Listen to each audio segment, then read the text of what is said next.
Bienvenue à tous de l'émission Coffre aux idées. Nous sommes à la fin des vacances.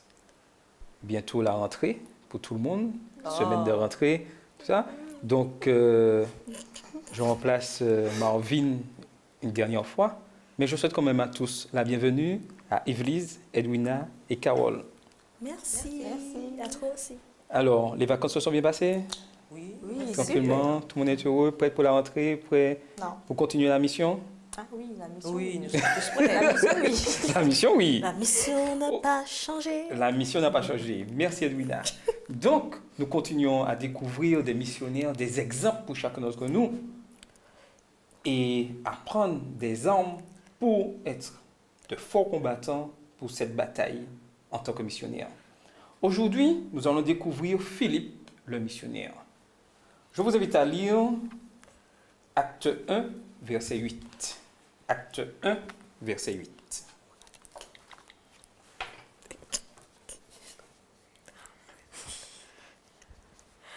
Acte 1, verset 8.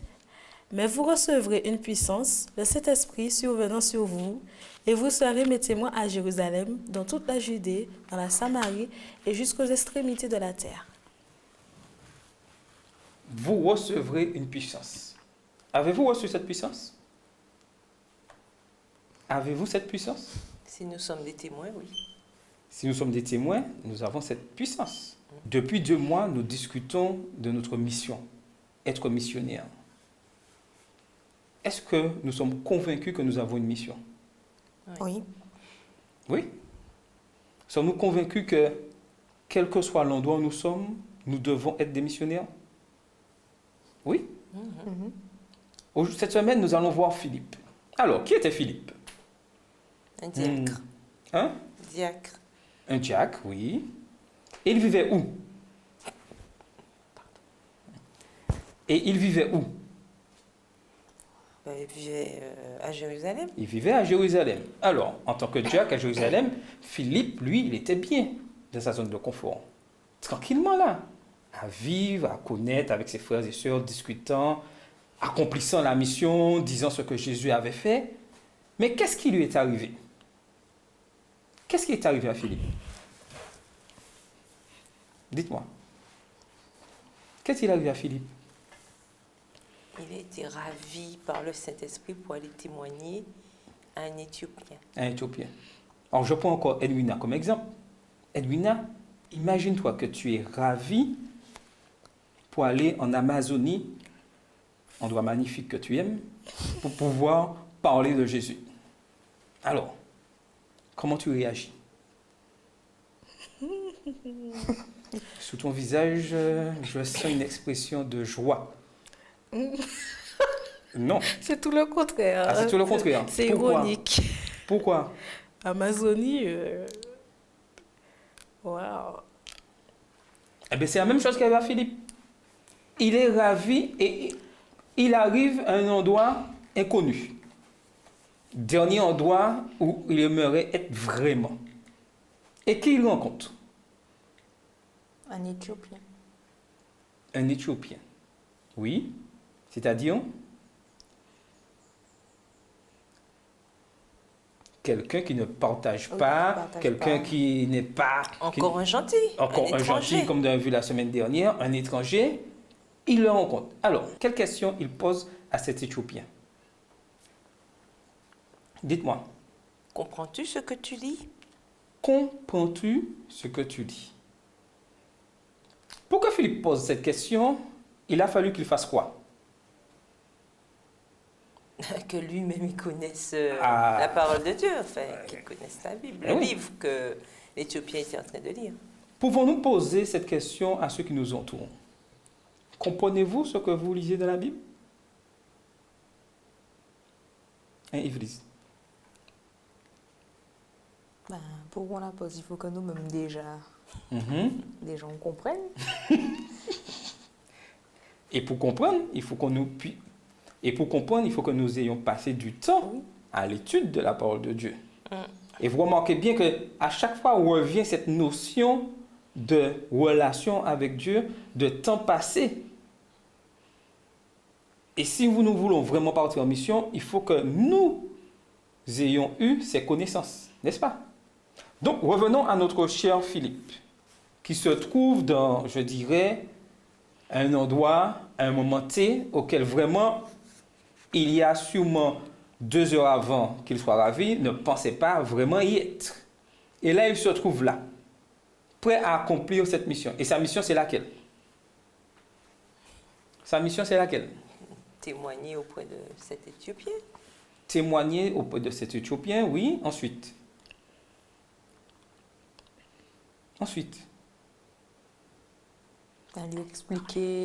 Lui expliquer les textes pour qu'il puisse être éclairé. Il y a un aspect important dans le texte, qui est dans l'épisode avec Philippe. Qu'est-ce qui a ravi Philippe et l'a placé là?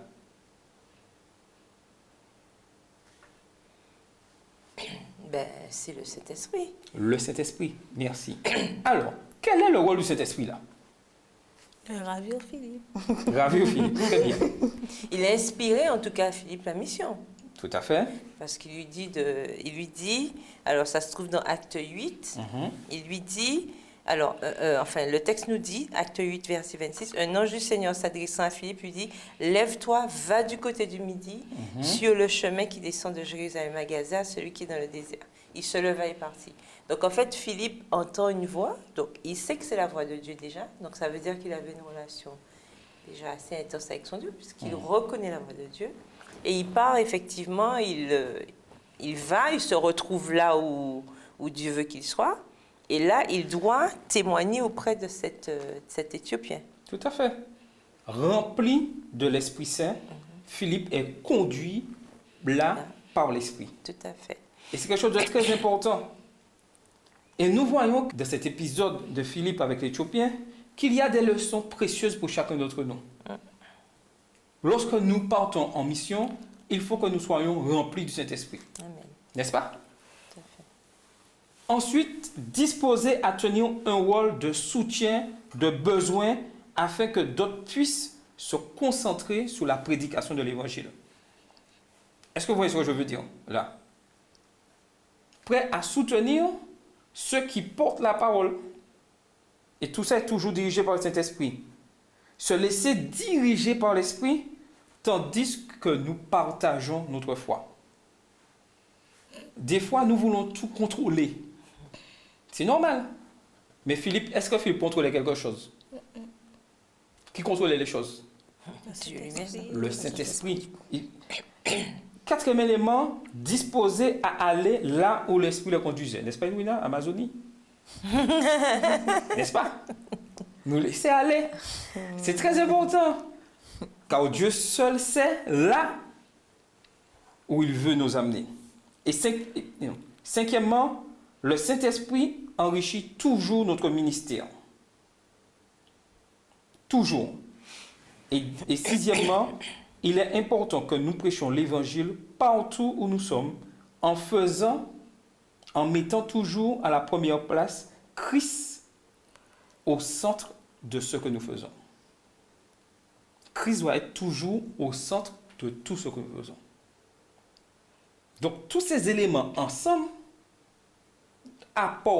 donnaient l'élan que Philippe était prêt à partir en mission, quel que soit l'endroit où Christ voulait qu'il aille. Sommes-nous prêts à aller là où Christ veut nous envoyer? La question est pour chacun d'entre nous. Sommes-nous prêts? Suis-je prêt à aller là où Christ veut m'envoyer? Edwina, demain tu pars en Amazonie? Toujours pas convaincu. Je te comprends. Ce n'est que moi qui te demande d'y aller. Mais si Christ te le demande, est-ce que tu plies bagage et tu y vas tout de suite? Il ne va pas me demander l'Amazonie. Qu'est-ce qu'on en sait? L'avenir nous le dira. Il a bien demandé des livres.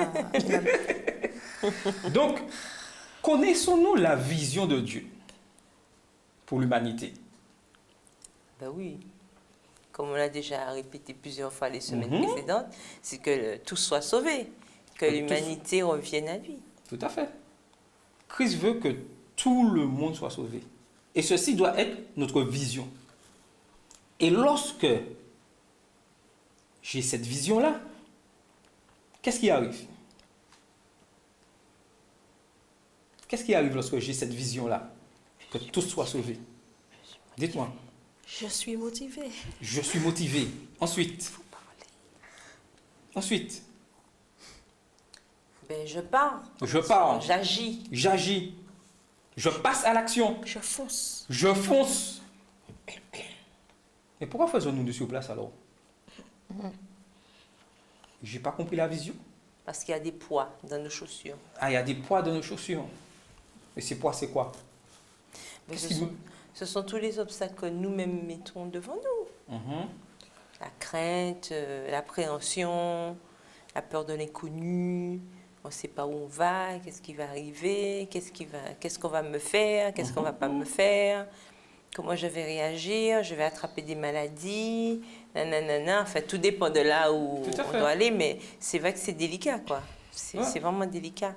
Donc, quand on n'a pas cette confiance totale, il est clair que agir, ça devient compliqué. Tout à fait.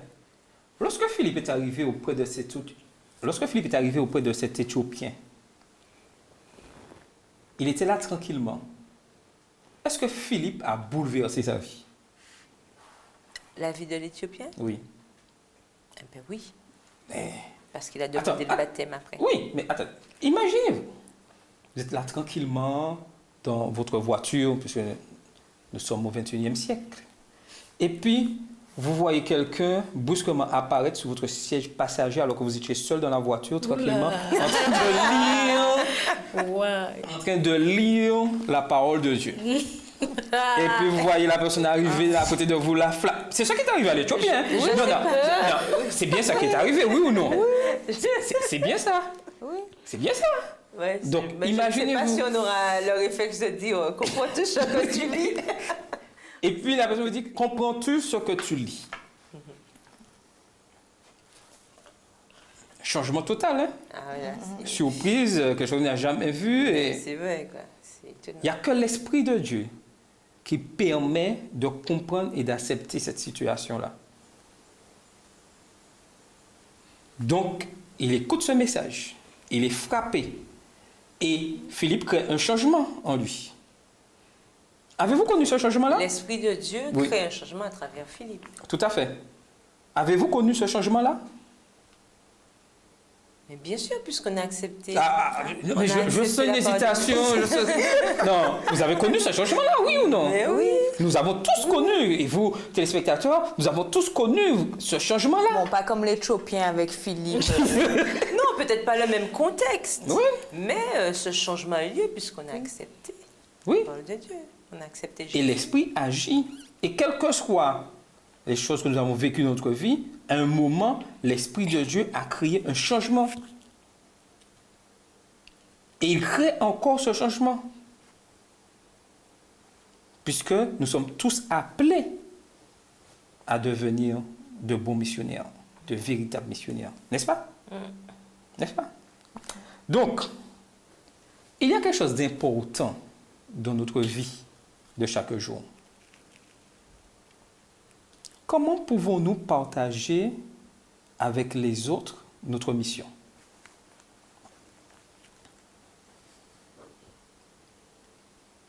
Bonne question. Bonne question. Oui. Oui, et? Edwina? Comment partager cette mission? En chantant, en prêchant, Mhm, voilà, en faisant des bonnes actions. mhm. Par notre témoignage aussi. Notre témoignage, oui. Alors, pouvons-nous être silencieux dans notre témoignage? Ah bon? Oui. Mhm. Alors, comment? Qu'est-ce que Notre témoignage façon silencieux? d'agir, Notre façon d'agir, Voilà, oui. notre Nos manière actions. d'être. Mhm, Si on est Notre quelqu'un qui manière aide. d'être. mhm. Ensuite, il y a un endroit où nous devons tous témoigner. C'est où? Il y a un endroit où nous pouvons tous témoigner. C'est où? À la maison. À la maison. À Ensuite, l'église, à l'église, à l'école, au travail. à l'école, au travail, dans chaque lieu où nous sommes. Aujourd'hui, nous vivons l'ère de la nouvelle technologie. Sommes-nous prêts à tweeter que nous sommes en mission? Ah ben oui. Comment ça, je vais mettre « Je suis en mission » Ben non, mais Ben non, mais- la manière, enfin, qu'est-ce qu'on va tweeter? Quelles sont Ah, les informations d'accord. qu'on tweete? Par exemple, si on a, bon, on a parlé de Twitter, mais Facebook, si on a un mur, on a notre page Facebook, qu'est-ce qu'on poste sur notre mur? Ben, c'est Est-ce que les gens qui Antonio, consultent la nos murs conférence, ont l'impression que nous sommes des justement versets des bibliques, missionnaires? etc. Tout à fait. Mais est-ce que nous tweetons notre mission? Oui, Oui. C'est un témoignage silencieux, notre tweet. C'est un témoignage silencieux, notre Facebook. N'est-ce pas? Mais ce témoignage, est-il porteur? oui, mais bien sûr. Mais on ne le saura vraiment jamais. Enfin, je veux dire, parce que si on part sur la base d'Internet, tout le monde a accès à Internet. Voilà, on ne sait pas qui est-ce qu'on aura pu toucher. Mais on sait Voilà. qu'il est porteur. Mais on sait qu'il est porteur. Et Tout notre à fait. témoignage, on ne sait pas non plus. On ne sait pas. On C'est pour sait ça qu'on pas parle de qui est-ce ce témoignage qu'on touche. silencieux. Et nous devons tweeter. Nous devons aller sur les réseaux. Nous devons avoir ce témoignage dans tout ce que nous faisons. On doit voir que nous sommes en mission. On doit découvrir que nous sommes de véritables missionnaires. Mais vous êtes posé cette question. Comment peut-on être missionnaire? Est-ce que vous vous êtes posé cette question? Depuis le mois de juillet, nous avons commencé l'étude missionnaire. Non, Donc, tu sais comment être missionnaire? oui. Alors, comment être missionnaire? Dis-nous. Alors, déjà, par la façon d'être, la façon d'agir. Mhm. Alors, en prêchant la parole à ceux qui ne connaissent pas, faisant des bonnes actions. Voilà, quoi. Il y a beaucoup de choses. Tout à fait, je suis tout à fait d'accord. hein. Oui. Mais il y a un élément qu'on oublie souvent. Avoir une relation avec Dieu. Oui, très bien, mais il y a... C'est très bien, préparer une relation avec Dieu. Mais j'aime bien entendre ce mot-là. Lorsque on va dans une course, qu'est-ce qu'on fait? On se prépare. On se s'entraîne. prépare. On s'entraîne. La préparation pour un missionnaire est très importante. Et c'est quoi cette préparation? Être équipé. Hein? Être équipé, connaître sa Bible.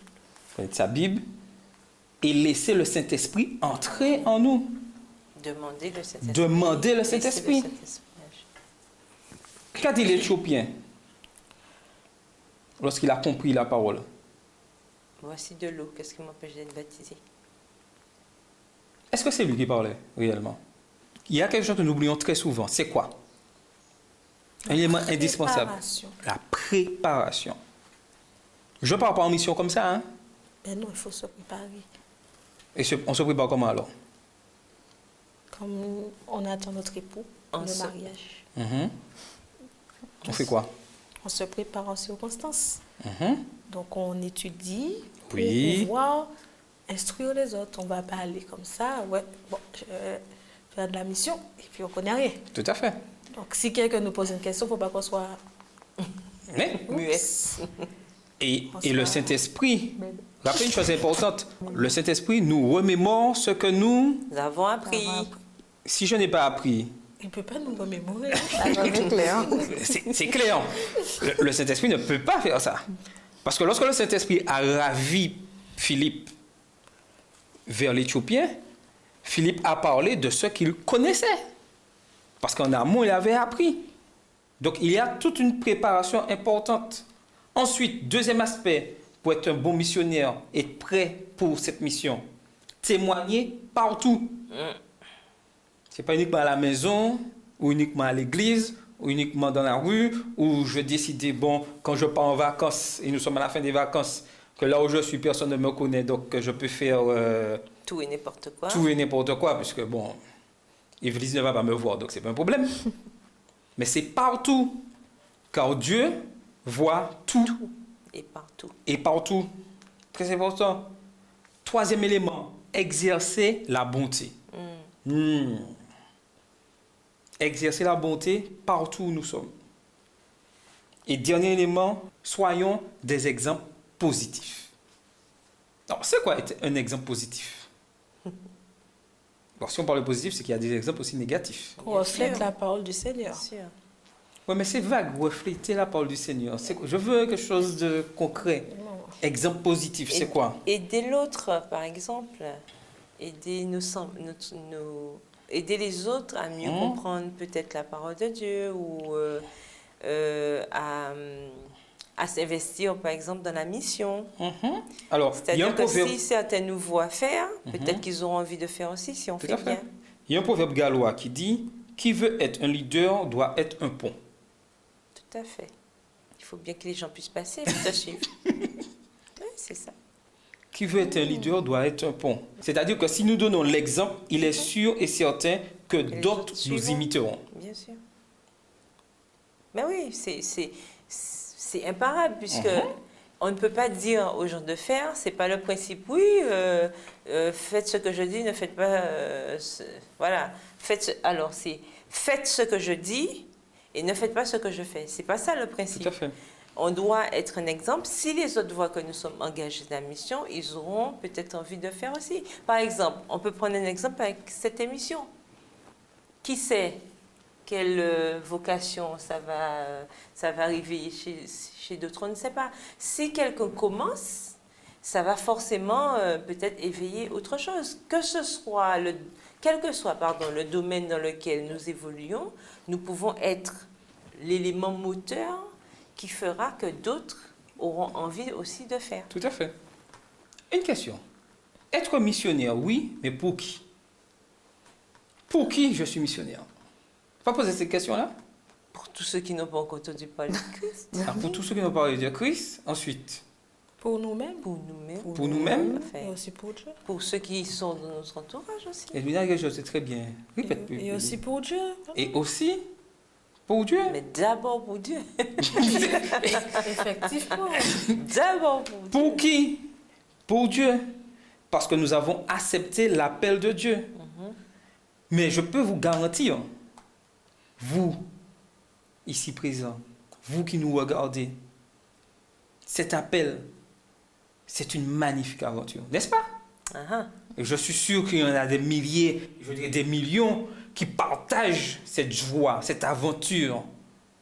Mais cette aventure, c'est quelque chose de magnifique et en même temps de simple. Car il suffit d'être nous-mêmes qui sommes toujours en constante relation avec Dieu. Être nous-mêmes. Mais des fois, nous aimons chercher, avoir, faire de grandes choses pour dire que... Midi à 14h. Nous cherchons oui, midi à 14h, tandis que midi est là. Nous sommes là, remplis de cette mission, tout à fait. Alors, sommes-nous prêts à témoigner vis-à-vis de tout le monde? Sommes-nous prêts à témoigner sans préjugés? Sommes-nous prêts à témoigner auprès de grands dignitaires du pays? Ou préférons-nous rester tranquillement en silence et ne pas être participants au changement? Et attendre que les choses se passent. Et attendre que les choses se passent. Donc, il faut que nous puissions comprendre aujourd'hui quelle est l'importance d'être missionnaire. Nous devons comprendre aujourd'hui l'importance d'être missionnaire. Voilà. C'est un élément indispensable. Nous devons être de véritables missionnaires. Comme Philippe, comme Pierre, comme tous ces exemples, Jonas, Daniel et ses compagnons, Jésus, que nous avons découvert durant cette période de vacances. Maintenant, c'est la rentrée. Maintenant, nous sommes bien reposés. Maintenant, nous devons passer à l'action. Être de véritables missionnaires. Être prêts à aller en Amazonie. N'est-ce pas, Edwina? Pendant toutes ces vacances, l'Amazonie a régné sur ce plateau. Donc, nous devons être prêts à aller de l'avant, parler aux autres, être des missionnaires, prêts à accomplir cette mission. Car moi, nous sommes des missionnaires. Et Christ nous appelle tous, sans exception. Sommes-nous prêts à être missionnaires? Mais nous sommes déjà des missionnaires. Nous sommes déjà des missionnaires. Je souhaite à tous une bonne rentrée et que chacun puisse être des missionnaires là où il est. Bonne semaine à vous et merci d'avoir suivi notre émission Coffre aux idées.